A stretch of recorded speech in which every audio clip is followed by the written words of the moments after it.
Hello students. आज जो topic हम आपको पढ़ाने जा रहे हैं वो है रस्टिंग ऑफ आयरन।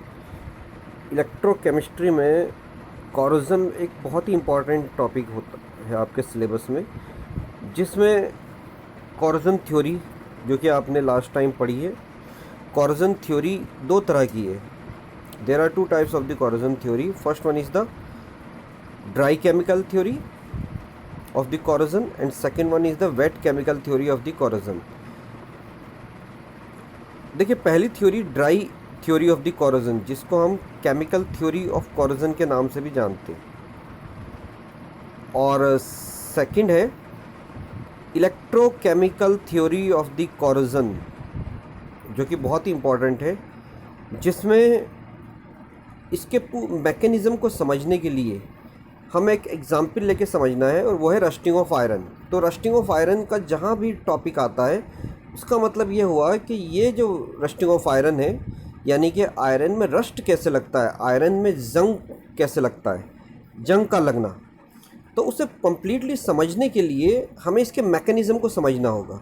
तो रस्टिंग ऑफ आयरन एक एग्जाम्पल है, एक मैकेनिज़्म है जो कि इलेक्ट्रोकेमिकल थ्योरी को प्रोसीड करता है। तो यहाँ पर रस्टिंग ऑफ आयरन को समझते हैं आज के इस लेक्चर में। रस्टिंग ऑफ आयरन है क्या?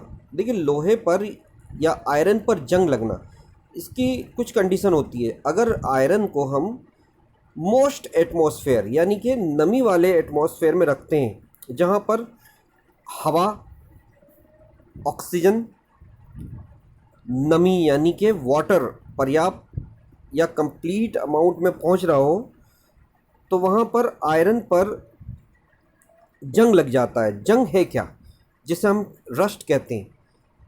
इसे समझने के लिए देखिए, it is believed that non uniform surface of metal, non uniform surface of metal और impurities behaves like small electric cells in the presence of water containing dissolved oxygen और carbon dioxide. Iron अगर किसी नमी के presence में अगर रखा जाए, यानी कि वाटर की इन प्रेजेंस में रखा जाए जहाँ पर उसको हवा भी मिलती है, तो उसकी प्रेजेंस में आयरन पर जंग लग जाता है। आयरन पर छोटे छोटे स्मॉल इलेक्ट्रिकल सेल डेवलप हो जाते हैं, जिसकी वजह से रस्ट, आयरन का रस्ट में कन्वर्जन हो जाता है। रस्ट क्या होता है? Rust ferric oxide hydrated form में होता है, यानी कि hydrated form of ferric oxide. Iron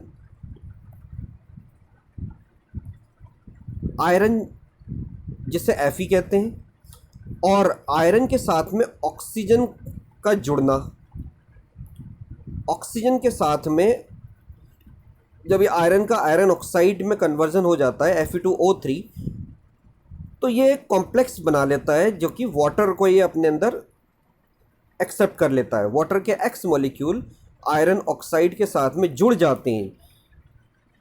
तो हाइड्रेटेड फॉर्म, हाइड्रेटेड का मतलब होता है H2O इस आयरन ऑक्साइड के साथ में जुड़ा हुआ होता है। तो रस्ट है क्या? Hydrated form of ferric oxide. Rust का मतलब हो गया कि ये एक हाइड्रेटेड फॉर्म है, it is a hydrated form of Fe2O3 XH2O। तो रस्ट को हम केमिकली इसको डिफाइन कर सकते हैं। Rust, chemically rust is hydrated form of ferric oxide Fe2O3 XH2O। Rusting of iron will take when moisture, carbon dioxide and oxygen present. These are the conditions when rust is takes place। तो moisture का होना, carbon dioxide का होना और oxygen presence हो, ये तीनों condition अगर आयरन के साथ में पॉसिबल हो पाती है, तो आयरन का आयरन ऑक्साइड में कन्वर्जन होना और साथ साथ में वाटर मॉलिक्यूल इससे अटैच होना, तो इसे कहते हैं रस्टिंग ऑफ आयरन। होता क्या है एक्चुअल में, मैकेनिज्म कैसे से समझेंगे, ध्यान से, बहुत ही ध्यान से इसको समझें। देखिए, आयरन को जब हम मोस्ट एयर यानी कि नमी में रखते हैं, तो आयरन एक इलेक्ट्रिकल सेल की तरह से बिहेव करने लगता है। इलेक्ट्रिकल सेल इलेक्ट्रिकल सेल की तरह से बिहेव करेगा, इसका मतलब है इसमें एनोड भी होगा और कैथोड भी होगा। तो एनोड क्या होगा? एनोड मेटल का वो पार्ट होगा जो कि ड्रॉपलेट से ढका हुआ होगा, यानी कि एक आयरन के पीस पर अगर ड्रॉपलेट मौजूद होती है, ड्रॉपलेट प्रेजेंट होती है, तो ड्रॉपलेट के नीचे का जो हिस्सा होगा ये वाला, जहाँ पर ऑक्सीजन का अटैक कम होता है, ये तो ड्रॉपलेट हो गई। यहाँ पर ये वो पार्ट हो गया जहाँ पर ऑक्सीजन कम पहुँचती है, जहाँ पर ऑक्सीजन ज़्यादा पहुँचती है, और ये वाला पार्ट वो होगा जहाँ पर ऑक्सीजन कम पहुँचती है। तो ड्रॉपलेट का वो हिस्सा, आयरन का वो हिस्सा, आयरन सरफेस का वो हिस्सा जहाँ पर ऑक्सीजन कम पहुँचती है, उसे हम नाम देंगे एनोड। और आयरन सरफेस का वो हिस्सा जहाँ पर ऑक्सीजन बहुत ज़्यादा अमाउंट में पहुँचती है, ये वाला हिस्सा, तो इसे कहते हैं कैथोड। तो दो भाग में डिवाइड हो जाता है ये आयरन का पूरा पीस, एनोड और कैथोड की फॉर्म में। तो एनोड क्या हो गया? Metal part covered by water droplet, जबकि कैथोड क्या होगा? Metal part where oxygen attack, जहाँ पर ऑक्सीजन डायरेक्टली अटैक करती है। अब इसमें इलेक्ट्रोकेमिकल सेल डेवलप होगा, क्योंकि इलेक्ट्रिकल पोटेंशियल डिफरेंस स्टैब्लिश होगा। एनोड और कैथोड जब भी डेवलप होगा तो इलेक्ट्रिकल सेल डेवलप हो जाता है। इलेक्ट्रिकल सेल डेवलप होगा तो कोरोजन करंट फ्लो होगा किसी भी मेटेलिक सरफेस या किसी भी इलेक्ट्रिकल इंस्ट्रूमेंट्स में या मेटेलिक सरफेस में। तो यहाँ पर समझने के लिए देखिए, electrochemical cell will be develop, iron lose electrons from anode where electrons are accepted by the hydrogen at cathode. Cathode पर हाइड्रोजन इसे इलेक्ट्रॉन को एक्सेप्ट करता है, जबकि एनोड से इलेक्ट्रॉन निकलकर पहुंचना शुरू हो जाता है। यहाँ पर केमिकल रिएक्शन पर हम ध्यान देते हैं। एनोड पर क्या रिएक्शन होगी? देखिए एनोड पर, क्योंकि एनोड पर इलेक्ट्रॉन का रिलीजन होता है, जब इलेक्ट्रॉन का रिलीज होगा, इलेक्ट्रॉन जब डोनेट किए जाते हैं किसी भी सब्सटेंस से, किसी भी केमिकल स्पीसीज से, तो वहाँ पर ऑक्सीडेशन का होना स्वाभाविक है। यानी कि आयरन जब इलेक्ट्रॉन को लूज करेगा, आयरन कितने इलेक्ट्रॉन को लूज करता है? There are 2 electron iron can be donate. तो आयरन 2 इलेक्ट्रॉन को डोनेट करके Fe2 पॉजिटिव में कन्वर्ट हो जाता है। और एक्वस क्यों कहा गया? क्योंकि ड्रॉपलेट के नीचे का हिस्सा है जहाँ पर वाटर टच कर रहा है, किससे? आयरन के पीस से। तो ये एक्वस क्यों कहा गया? एक्वस इसलिए कहा गया क्योंकि आयरन 2 इलेक्ट्रॉन को डोनेट करके, रिलीज करके उस वाटर ड्रॉपलेट के अंदर पहुंच जाता है, तो इसलिए एक्वा का मतलब होता है वाटर। तो यहाँ पर एनोड की रिएक्शंस तो ये हो गई, Fe will be convert to Fe2 positive and 2 electron can be easily released. Free electron move towards the cathode area। ये जो फ्री इलेक्ट्रॉन्स होते हैं उस आयरन के पीस पर से, यहाँ से इलेक्ट्रॉन का रिलीजन होगा, Fe से 2 इलेक्ट्रॉन रिलीज होकर इधर की तरफ भागते हैं कैथोड की तरफ से, जो कि पॉजिटिव टर्मिनल होगा। ये वाला हिस्सा एनोड का हिस्सा होगा, तो इलेक्ट्रॉन इस तरफ भागेंगे।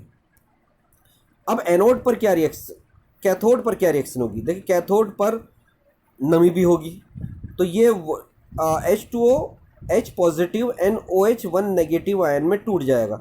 हाइड्रोजन जो कि 1 पॉजिटिव चार्ज में कन्वर्ट हो रहा है, हाइड्रोजन एक इलेक्ट्रॉन को, जो कि कहाँ से मिला है हमें?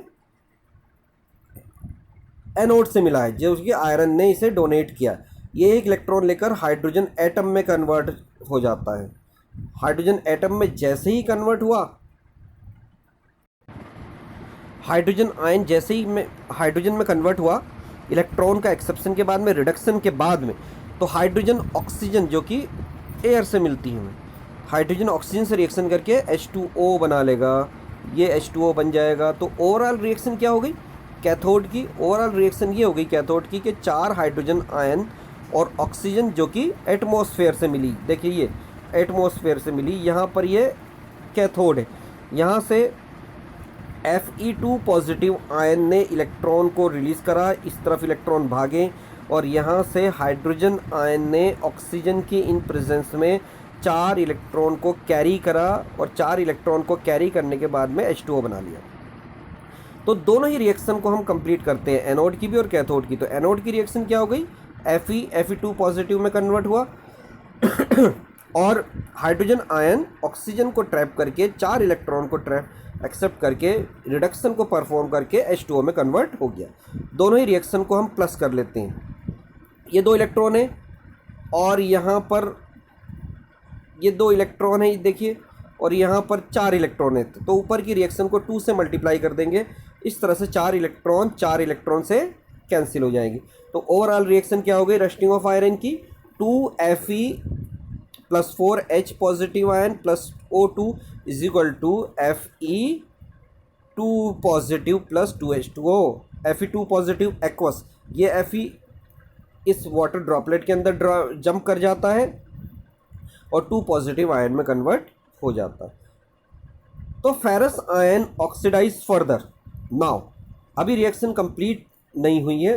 रिएक्शन को कंप्लीट, पूरा प्रोसेस को कंप्लीट करने के लिए हमें और आगे से समझना होगा। Fe2 positive ferrous ion oxygen जो कि यहाँ भी अटैक कर रही है, इस ऑक्सीजन से रिएक्शन करके वाटर क्योंकि यहाँ भरा हुआ है, इससे रिएक्शन करके आयरन ऑक्साइड में कन्वर्ट हो जाएगा Fe2 पॉजिटिव, और फिर 8 हाइड्रोजन बाहर निकल जाते हैं।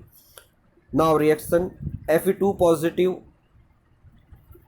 ऑक्सीजन और हाइड्रोजन और वाटर की इन प्रेजेंस में फेरस ऑक्साइड बना लेता है। फेरस ऑक्साइड क्योंकि वाटर बहुत ज़्यादा है, नमी बहुत ज़्यादा है, इससे रिएक्शन करके हाइड्रेटेड फॉर्म में कन्वर्ट हो जाएगा और रस्ट बनकर तैयार हो जाएगा। तो रस्टिंग ऑफ आयरन का एक कंप्लीट प्रोसेस यहाँ पर होगा, जो कि स्टेप बाय स्टेप मैंने आपको यहाँ पर से डिक्टेट करा, समझाया। अब फैक्टर्स समझते हैं इसके। फैक्टर्स क्या क्या है, क्वेश्चन बहुत इंपॉर्टेंट आता है। Explain the different factors responsible for corrosion.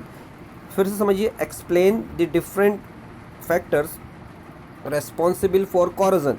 Corrosion के फैक्टर्स क्या क्या है, या फिर क्वेश्चन आएगा how environmental factors affect corrosion.